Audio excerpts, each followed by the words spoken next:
여러분, 잠시 멈추어 보십시오. 지금 이 순간 당신의 마음은 어디에 있습니까? 어제의 후회 속을 헤매고 있습니까? 아니면 내일의 불안을 향해 달려가고 있습니까? 부처님께서는 말씀하셨습니다. 마음은 세상을 비추는 거울이다. 거울이 흐리면 세상도 흐려진다. 우리 각자의 마음 속에는 하나의 거울이 있습니다. 깨끗하게 닦여진 거울은 세상을 있는 그대로 비춥니다. 기쁨도 슬픔도 고통도 평화도 모두 있는 그대로 비춥니다. 하지만 우리는 너무 오랫동안 이 거울을 닦지 않았습니다. 욕망이라는 먼지가, 분노라는 얼룩이, 집착이라는 김서림이 그 거울을 덮고 있습니다. 그래서 우리는 세상을 왜곡되게 봅니다. 실제로는 아름다운 것을 보고도 불만을 느끼고 지금 이 순간의 행복을 놓친 채 다른 곳을 바라봅니다. 마음을 다스린다는 것은 자신을 자유롭게 하는 것이다. 오늘 우리는 함께 이 여정을 떠나려 합니다. 마음의 거울을 닦는 여정, 자신의 내면으로 들어가는 여정, 고요 속에서 진정한 자유를 발견하는 여정입니다. 서두르지 마십시오. 이것은 경주가 아닙니다. 깊이 숨을 들이쉬고 천천히 내쉬십시오. 자, 이제 시작합니다. 마음을 비추는 등불을 함께 밝혀봅시다. 어느 날 한 젊은 수행자가 부처님께 물었습니다. 세존이시여, 저는 왜 이토록 불안합니까? 아침에 눈을 뜨면 불안하고 밤에 잠들 때도 불안합니다. 이 마음을 어찌해야 합니까? 부처님께서 미소 지으시며 말씀하셨습니다. 그대의 마음을 길들여라. 그렇지 않으면 마음이 그대를 길들일 것이다. 생각해 보십시오. 당신은 하루에 몇 번이나 스마트폰을 확인합니까? 알림이 울릴 때마다 조건 반사처럼 화면을 켭니다. 누군가의 메시지에, 뉴스에, 소셜미디어에 즉각 반응합니다. 이것이 바로 마음이 당신을 길들인 상태입니다. 외부의 자극이 오면 자동으로 반응하는 마음, 생각이 일어나면 그것에 휩쓸리는 마음, 감정이 솟구치면 그것과 하나가 되어버리는 마음. 하지만 부처님께서는 다른 길을 제시하셨습니다. 생각은 오고 가는 구름과 같다. 그대는 그것을 바라보는 하늘이 되어라. 당신은 생각이 아닙니다. 당신은 생각을 바라보는 자입니다. 당신은 감정이 아닙니다. 당신은 감정을 느끼는 자입니다. 이것이 수행의 시작입니다. 지켜보는 연습, 관찰하는 연습. 아침에 눈을 떴을 때 첫 번째 생각을 알아차려 보십시오. 아, 생각이 일어났구나. 회의 중에 화가 날 때 그 분노를 느껴보십시오. 아, 지금 내 안에 분노가 있구나. 판단하지 마십시오. 억누르지도 마십시오. 다만 지켜보십시오. 마음을 억누르는 자는 마음의 노예가 되고 마음을 지켜보는 자는 마음의 주인이 된다. 젊은 수행자가 다시 물었습니다. 세존이시여, 그런데 저는 저 자신이 너무 부족하게 느껴집니다. 늘 스스로를 비판하게 됩니다. 부처님께서 고개를 끄덕이시며 말씀하셨습니다. 자기 비판은 또 하나의 집착이다. 그대가 필요한 것은 비판이 아니라 이해다. 우리는 종종 자신에게 너무 가혹합니다. 완벽해야 한다고, 더 나아져야 한다고, 더 성공해야 한다고 자신을 채찍질합니다. 하지만 부처님께서는 이것 또한 고통의 원인이라 하셨습니다. 자신을 비판하는 것과 자신을 이해하는 것은 다릅니다. 비판은 너는 왜 그렇게 못하니? 라고 묻습니다. 이해는 지금 내가 어려운 이유가 무엇이니? 라고 묻습니다. 비판은 마음을 더 단단하게 만들지만 이해는 마음을 부드럽게 녹입니다. 연꽃은 진흙 속에서 피어난다. 그대의 불완전함이 곧 그대의 아름다움이다. 오늘 하루 자신에게 물어보십시오. 나는 지금 내 마음의 주인인가 아니면 마음에게 끌려다니고 있는가? 그리고 깊이 숨을 쉬십시오. 들숨과 날숨을 느끼십시오. 그것만으로도 충분합니다. 숨을 의식하는 자는 생명을 의식하고 생명을 의식하는 자는 이미 깨어 있다. 마음의 주인이 된다는 것. 그것은 마음을 지배하는 것이 아닙니다. 마음과 함께 춤추는 법을 배우는 것입니다. 억지로 통제하려 하지 마십시오. 다만 친구처럼 다정하게 바라보십시오. 그러면 어느 순간 당신은 알게 될 것입니다. 마음의 주인은 언제나 당신이었다는 것을. 한 제자가 부처님 앞에 무릎을 꿇고 울고 있었습니다. 스승님, 저는 과거의 실수들이 너무 괴롭습니다. 그때 다르게 행동했더라면, 다른 선택을 했더라면 저는 후회로 잠을 이룰 수가 없습니다. 부처님께서 제자의 눈을 바라보시며 조용히 물으셨습니다. 그 과거는 지금 어디에 있는가? 제자가 당황하여 대답했습니다. 그것은 이미 지나갔습니다. 그렇다면 그대는 지금 무엇과 싸우고 있는가? 어제의 고통은 이미 지나간 바람이고 내일의 불안은 아직 오지 않은 그림자다. 우리는 대부분의 시간을 과거와 미래 속에서 삽니다.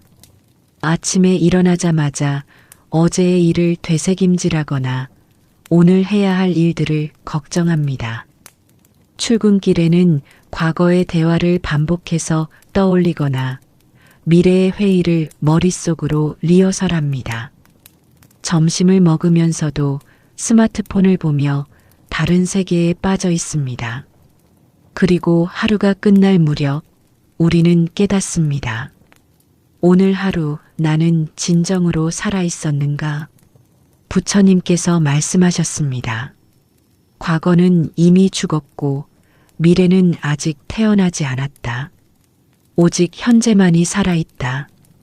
지금 이 순간, 바로 이 순간, 당신이 이 말을 듣고 있는 이 순간, 이것이 당신이 가진 전부입니다. 어느 날 다른 제자가 물었습니다. 세존이시여, 어떻게 하면 현재에 머물 수 있습니까? 저는 끊임없이 생각에 휩쓸립니다. 부처님께서 손으로 땅을 가리키며 말씀하셨습니다. 발을 느껴보아라. 발을요? 그렇다. 지금 그대의 발이 땅에 닿아 있음을 느껴보아라. 신발 속 발가락의 감촉을, 땅의 단단함을. 그것이 현재다.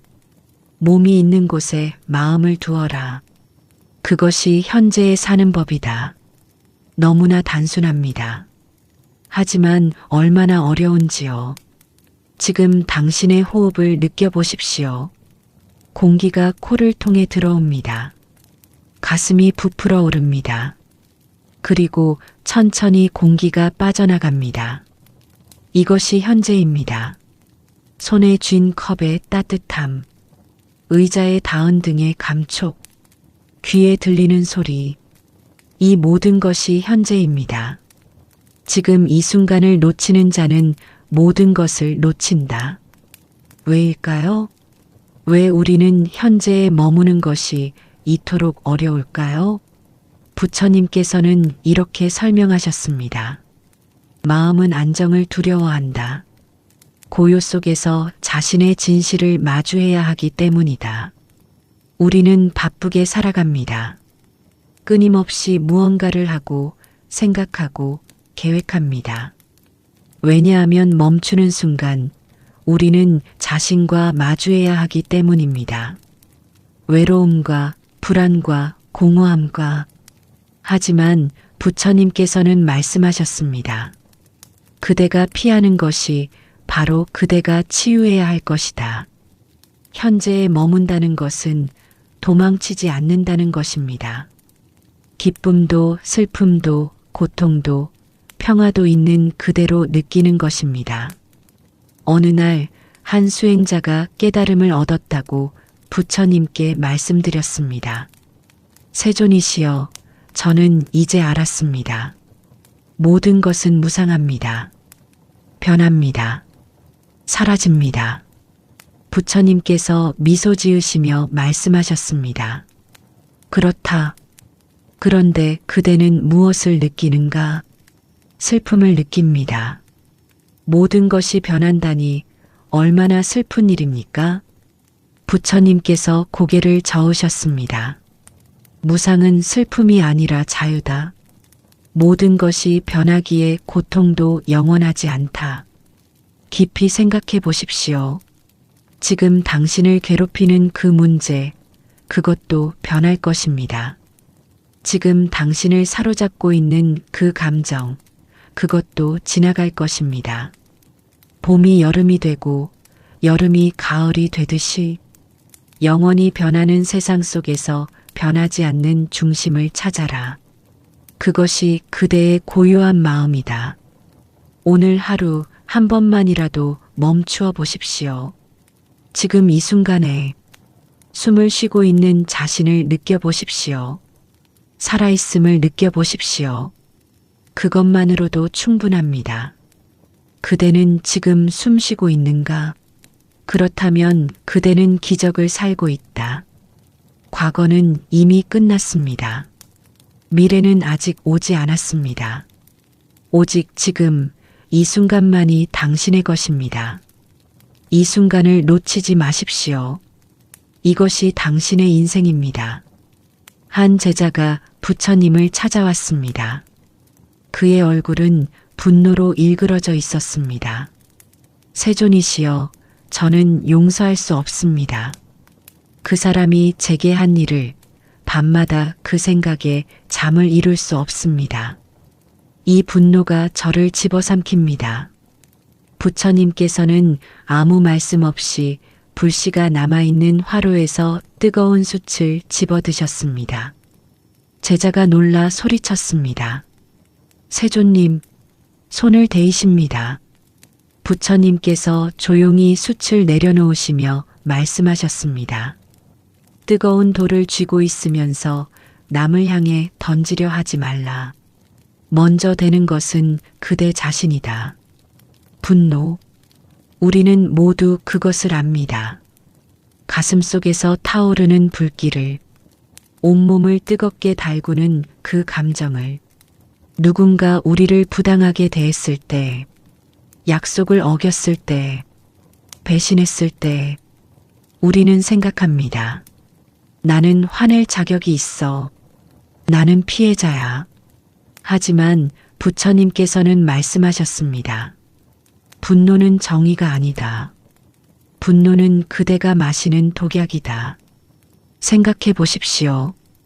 당신이 누군가에게 화가 났을 때 그 사람은 편안히 잠들고 있을지 모릅니다. 하지만 당신은 밤새 뒤척입니다. 그 사람의 얼굴을 떠올리며 분노합니다. 누가 더 고통받고 있습니까? 분노에 집착하는 것은 남을 향해 던질 창을 거꾸로 쥐고 있는 것과 같다. 그렇다면 우리는 어떻게 해야 합니까? 분노를 억누르라는 말입니까? 아무 감정도 느끼지 말라는 말입니까? 아닙니다. 부처님께서는 억압을 가르치지 않으셨습니다. 어느 날 제자가 물었습니다. 세존이시여, 깨달은 자는 분노를 느끼지 않습니까? 부처님께서 대답하셨습니다. 깨달은 자도 분노를 느낀다. 하지만 그것을 쥐고 있지 않는다. 감정은 흐르는 강물과 같다.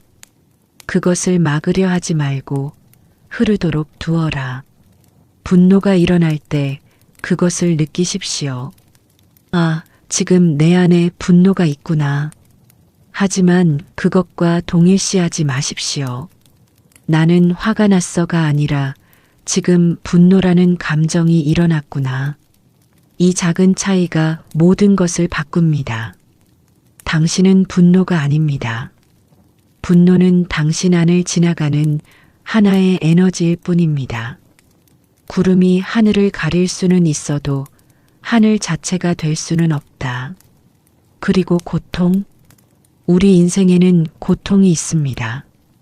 피할 수 없는 고통이 사랑하는 사람과의 이별, 질병, 노화, 죽음. 부처님께서도 이것을 부정하지 않으셨습니다. 한 어머니가 죽은 아이를 안고 부처님을 찾아왔습니다. 제발 제 아이를 살려주십시오. 부처님께서 말씀하셨습니다. 한 가지 약이 필요하다. 죽음을 겪지 않은 집에서 겨자씨를 얻어오너라. 어머니는 마을을 돌아다녔습니다. 하지만 모든 집에는 죽음이 있었습니다. 그녀는 돌아와 아이를 내려놓고 부처님 앞에 엎드렸습니다. 이제 알았습니다. 고통은 나만의 것이 아니었습니다. 부처님께서 말씀하셨습니다. 고통은 삶의 일부다. 하지만 고통에 집착하는 것은 선택이다. 이 말씀의 의미를 깊이 새겨보십시오. 고통은 피할 수 없습니다. 하지만 고뇌는 선택입니다. 고통은 지금 아프다입니다. 고뇌는 왜 나한테만 이런 일이, 이건 불공평해, 나는 견딜 수 없어입니다. 첫 번째 화살은 피할 수 없다. 하지만 두 번째 화살은 그대가 스스로 쏘는 것이다. 그렇다면 우리는 고통 앞에서 무엇을 할 수 있습니까? 부처님께서는 이렇게 말씀하셨습니다. 고통을 인정하라. 저항하지 말라. 그것과 싸우지 말라.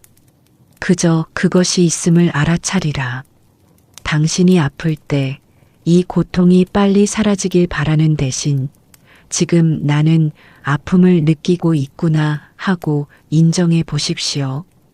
이상하게 들릴지 모르지만 인정하는 순간 고통은 힘을 잃기 시작합니다. 왜일까요? 저항이 고통을 키운다. 수용이 고통을 녹인다. 그리고 용서. 제자가 물었습니다. 용서한다는 것은 그 사람의 잘못을 인정하는 것입니까? 부처님께서 대답하셨습니다. 용서는 그대가 남을 위해 베푸는 자비가 아니라 그대 자신을 구하는 자비다. 용서는 상대방을 위한 것이 아닙니다. 용서는 당신이 더 이상 과거의 사슬에 묶여 있지 않겠다는 선언입니다. 나는 이제 이 분노의 짐을 내려놓겠다. 나 자신을 위해서. 오늘 당신을 괴롭히는 한 가지 일을 떠올려 보십시오. 그리고 깊이 숨을 쉬며 말해 보십시오. 나는 놓아준다. 한 번에 완벽하게 놓아지지 않아도 괜찮습니다. 다시 집어들게 되어도 괜찮습니다. 다만 다시 한번 말해 보십시오. 나는 놓아준다. 놓아주는 순간 자유가 시작된다. 고통도 분노도 원망도 모두 구름처럼 지나갑니다. 당신은 그것을 지켜보는 하늘입니다. 영원하고 넓고 고요한 하늘입니다. 한 젊은 수행자가 부처님께 하소연했습니다. 세존이시여, 저는 사람들이 저를 이해하지 못해 괴롭습니다. 제 진심을 몰라줍니다. 제 노력을 알아주지 않습니다. 부처님께서 조용히 물으셨습니다. 그대는 그대 자신을 이해하는가? 제자가 머뭇거리며 대답했습니다. 저는 그것은. 부처님께서 말씀하셨습니다. 그대가 스스로를 이해한다면 다른 이들의 오해는 문제가 되지 않을 것이다. 우리는 타인의 인정을 갈구합니다. 날 좀 이해해줘. 내 마음을 알아줘. 내가 얼마나 힘든지 몰라. 하지만 부처님께서는 다른 길을 제시하셨습니다. 모든 관계의 근원은 자신과의 관계다. 스스로를 사랑하지 못하면 누구도 사랑할 수 없다. 생각해 보십시오. 당신이 스스로에게 가혹할 때 다른 사람에게도 가혹하지 않습니까? 당신이 스스로를 용서하지 못할 때 다른 사람의 실수도 용서하지 못하지 않습니까? 우리가 타인에게서 찾는 것은 사실 우리가 스스로에게 주지 못한 것입니다. 인정, 사랑, 이해. 그대가 찾는 등불은 그대 안에 있다. 밖에서 찾지 말라. 어느 날 다른 제자가 물었습니다. 세존이시여, 사람들이 제게 상처 주는 말을 합니다. 어떻게 해야 합니까? 부처님께서 대답하셨습니다. 누군가 그대에게 선물을 주었는데 그대가 받지 않는다면 그 선물은 누구의 것인가? 선물을 준 사람의 것입니다. 그렇다. 누군가 그대에게 분노와 모욕을 주었는데 그대가 받지 않는다면 받지 않은 상처는 상처가 아니다. 그것은 그저 소리일 뿐이다. 얼마나 혁명적인 가르침입니까? 누군가 당신에게 화를 낼 때 당신이 그것을 받아들이지 않는다면, 누군가 당신을 비난할 때 당신이 그것을 진실로 받아들이지 않는다면 그것은 당신을 다치게 할 수 없습니다. 하지만 이것은 무관심하라는 뜻이 아닙니다. 부처님께서 말씀하셨습니다. 타인의 말에 흔들리지 말되 타인의 고통에는 귀 기울여라. 그리고 침묵. 한 수행자가 말했습니다. 세존이시여, 저는 사람들과 대화할 때 늘 실수를 합니다. 말을 잘못해서 관계가 틀어집니다. 부처님께서 미소 지으시며 말씀하셨습니다. 그렇다면 덜 말하고 더 들어라. 침묵은 말보다 깊다. 경청은 대화보다 강하다. 우리는 너무 많이 말합니다. 상대방이 말을 끝내기도 전에 우리의 이야기를 준비합니다. 상대방의 고통을 듣고 있으면서도 우리의 조언을 생각합니다. 진정한 경청은 드뭅니다. 부처님께서 말씀하셨습니다. 말하기 전에 세 가지를 물어라. 이것이 진실한가? 이것이 필요한가? 이것이 친절한가? 만약 이 세 가지 중 하나라도 해당하지 않는다면 침묵하는 것이 더 지혜롭습니다. 침묵 속에서 우리는 상대방을 진정으로 만날 수 있습니다. 말이 없어도 이해가 흐르는 순간, 그것이 진정한 소통입니다. 어느 날 한 제자가 걱정스럽게 말했습니다. 세존이시여, 제가 사랑하는 사람이 저를 떠날까봐 두렵습니다. 부처님께서 물으셨습니다. 그대는 그 사람을 소유하고 있는가? 아닙니다. 그렇다면 무엇을 잃을까 두려워하는가? 집착은 사랑이 아니다. 집착은 두려움이다. 우리는 종종 사랑과 집착을 혼동합니다. 사랑은 상대방을 있는 그대로 받아들이는 것입니다. 집착은 상대방이 내가 원하는 모습이기를 바라는 것입니다. 사랑은 자유를 줍니다. 집착은 사슬을 채웁니다. 진정으로 사랑한다면 손을 펴라. 움켜쥐지 말라. 당신이 사랑하는 사람에게 자유를 주십시오. 떠날 자유, 성장할 자유, 변할 자유. 그리고 놀랍게도 자유를 얻은 사랑은 더 깊어집니다. 부처님께서 마지막으로 말씀하셨습니다. 외로움을 두려워하지 말라. 고독 속에서 그대는 자신을 만난다. 우리는 외로움을 피하기 위해 관계에 매달립니다. 하지만 진정한 관계는 외로움을 피하기 위한 도피처가 아닙니다. 진정한 관계는 두 개의 온전한 존재가 만나는 것입니다. 먼저 스스로와 온전히 함께 있을 수 있어야 합니다. 자신과 편안할 때 비로소 타인과도 편안할 수 있습니다. 혼자 설 수 있는 자만이 함께 걸을 수 있다. 오늘 당신의 관계들을 돌아보십시오. 그것은 사랑입니까? 집착입니까? 자유입니까? 속박입니까? 그리고 무엇보다 당신 자신과의 관계는 어떠합니까? 자신에게 친절합니까? 자신을 이해하려 노력합니까? 자신과 평화롭게 지냅니까? 스스로에게 등불이 되어라. 그러면 모든 관계에서 빛이 될 것이다. 노승이 자신의 마지막 날이 가까워졌음을 알았습니다. 제자들이 스승의 침상 주위에 모였습니다. 가장 어린 제자가 울먹이며 물었습니다. 스승님, 떠나시기 전에 마지막으로 무엇을 남기고 싶으십니까? 노승이 천천히 눈을 뜨며 미소 지었습니다. 나는 많은 것을 얻었고 많은 것을 잃었다. 하지만 지금 돌아보니 세 가지만이 진정으로 남아있구나. 제자들이 숨을 죽이고 귀 기울였습니다. 삶의 끝에 남는 것은 오직 세 가지. 사랑한 마음, 품위 있게 산 시간, 그리고 집착 없이 내려놓은 순간들이다. 첫 번째, 사랑한 마음. 노승이 말했습니다. 내가 쌓은 재산, 내가 이룬 업적, 내가 받은 명예, 이 모든 것은 이제 무슨 의미가 있겠는가?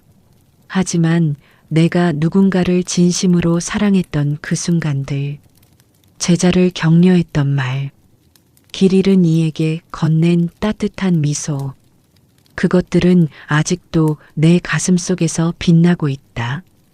부처님께서 말씀하셨습니다. 세상에서 가장 큰 부는 사랑이다. 가장 큰 가난은 사랑 없는 삶이다. 우리는 너무 많은 것을 추구합니다. 더 많은 돈, 더 높은 지위, 더 큰 집. 하지만 인생의 끝자락에서 우리가 기억하는 것은 무엇일까요? 계좌의 잔고가 아닙니다. 명함의 직함이 아닙니다. 그것은 사랑입니다. 당신이 누군가를 사랑했던 순간, 당신이 사랑받았다고 느꼈던 순간, 사랑은 줄수록 늘어난다. 그것이 사랑의 기적이다. 두 번째, 품위 있게 산 시간. 노승이 계속했습니다. 나는 완벽하지 않았다. 많은 실수를 했다. 많은 유혹에 흔들렸다. 하지만 내가 자랑스러운 것은 넘어졌을 때마다 다시 일어섰다는 것이다. 잘못했을 때 인정했다는 것이다. 약했을 때도 품위를 잃지 않으려 노력했다는 것이다. 부처님께서 말씀하셨습니다. 품위란 남들이 볼 때만 지키는 것이 아니다. 혼자 있을 때도 지키는 것이다. 품위, 그것은 거창한 것이 아닙니다. 아무도 보지 않을 때도 정직한 것, 화가 날 때도 상대방을 존중하는 것, 실패했을 때도 자신을 비하하지 않는 것, 그대가 어떻게 넘어지는가는 중요하지 않다. 어떻게 일어서는가가 그대를 정의한다. 우리는 모두 실수합니다. 모두 약합니다. 모두 불완전합니다. 하지만 그 속에서도 품위를 지키려 노력하는 것, 자신에게, 타인에게, 세상에게 정직하려 노력하는 것, 그것이 인간의 아름다움입니다. 세 번째, 집착 없이 내려놓은 순간들. 노승의 목소리가 더욱 부드러워졌습니다. 나는 많은 것을 움켜쥐려 했다. 젊음을, 건강을, 사랑하는 사람들을. 하지만 결국 모든 것은 흘러갔다. 봄이 가고 겨울이 오듯이. 그리고 나는 깨달았다. 진정한 평화는 붙잡는 데 있지 않고 놓아주는 데 있다는 것을. 부처님께서 말씀하셨습니다. 손을 꽉 쥐면 아무것도 들어올 수 없다. 손을 펴면 세상이 들어온다. 우리는 두려워합니다.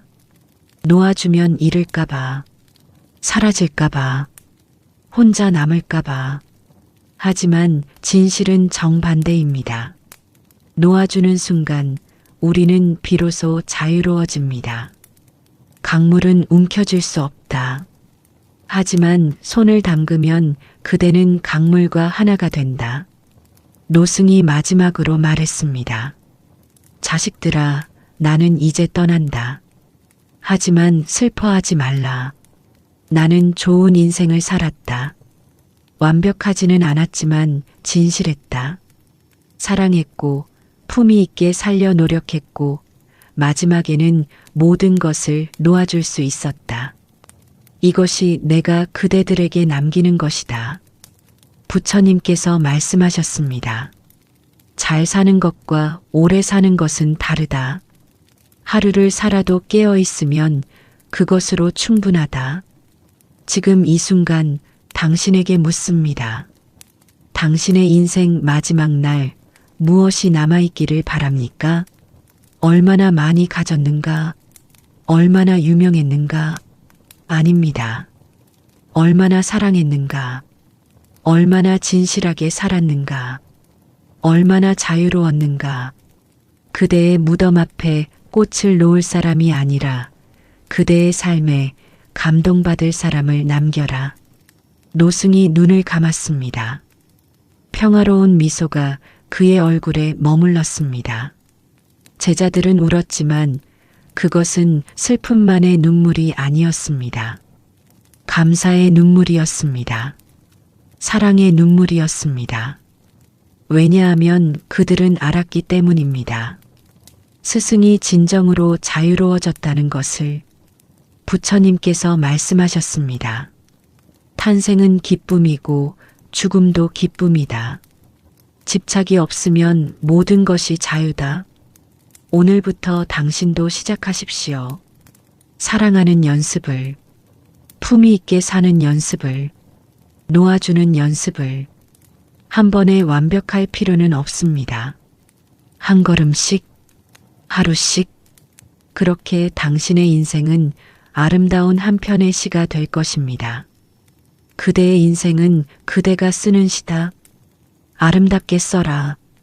우리의 여정이 끝나갑니다. 아니, 사실은 지금부터 시작입니다. 이 한 시간은 하나의 씨앗이었습니다.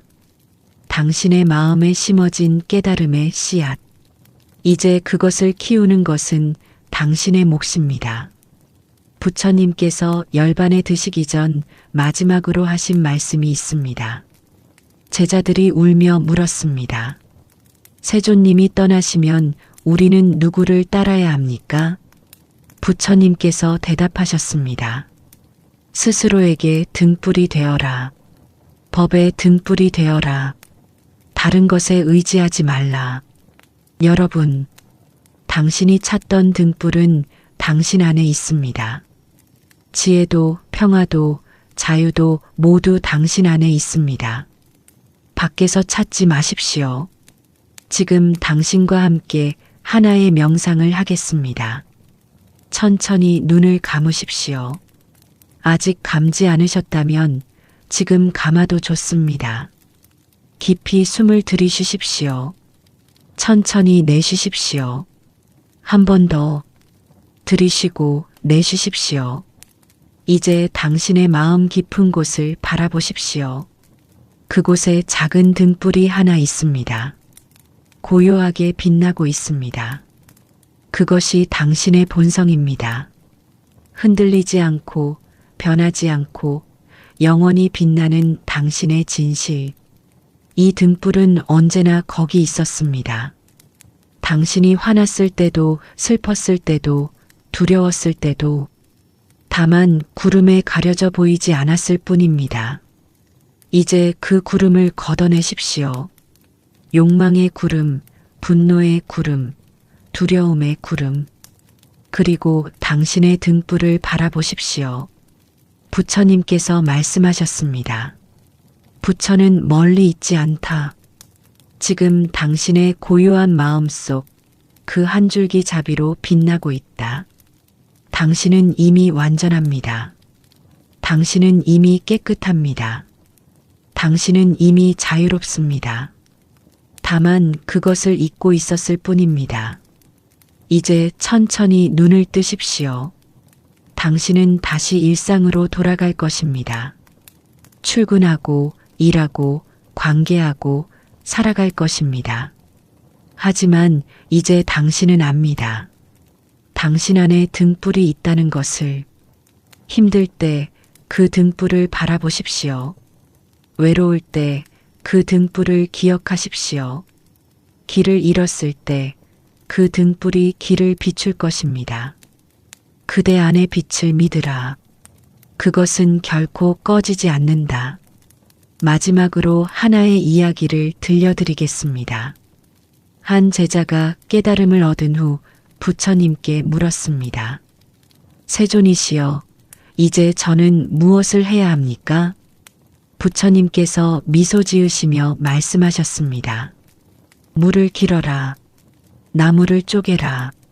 제자가 어리둥절해 했습니다. 그것뿐입니까?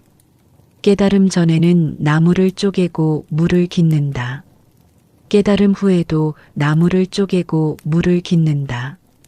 다만 이제는 온전히 그것과 함께 있을 뿐이다. 여러분, 특별한 것을 하려 하지 마십시오. 지금 하고 있는 그것을 온전히 하십시오. 설거지를 할 때는 설거지에 온전히, 걸을 때는 걷기에 온전히, 사랑할 때는 사랑에 온전히. 그것이 수행입니다. 그것이 깨달음입니다. 특별한 삶이 아니라 평범한 삶을 특별하게 사는 것이다. 우리의 여정을 마무리하며 함께 회양합니다. 오늘 우리가 함께한 이 시간의 공덕이 모든 중생에게 전해지기를, 고통받는 이들에게 평화가 있기를, 외로운 이들에게 위로가 있기를, 방황하는 이들에게 길이 보이기를, 그리고 무엇보다 당신 자신에게 자비가 있기를. 부처님의 마지막 말씀을 기억하십시오. 모든 것은 변한다. 게으르지 말고 정진하라. 하지만 이것을 무거운 의무로 받아들이지 마십시오. 이것은 초대입니다. 매 순간 깨어 있을 수 있는 기회, 매 순간 자유로울 수 있는 가능성, 당신의 마음 깊은 곳에서 이미 빛나고 있는 그 등불. 오늘도 내일도 그 등불을 밝히십시오. 한 걸음씩, 한 호흡씩, 한순간씩. 감사합니다. 당신의 여정에 평화가 함께하기를. 나무석가모니불.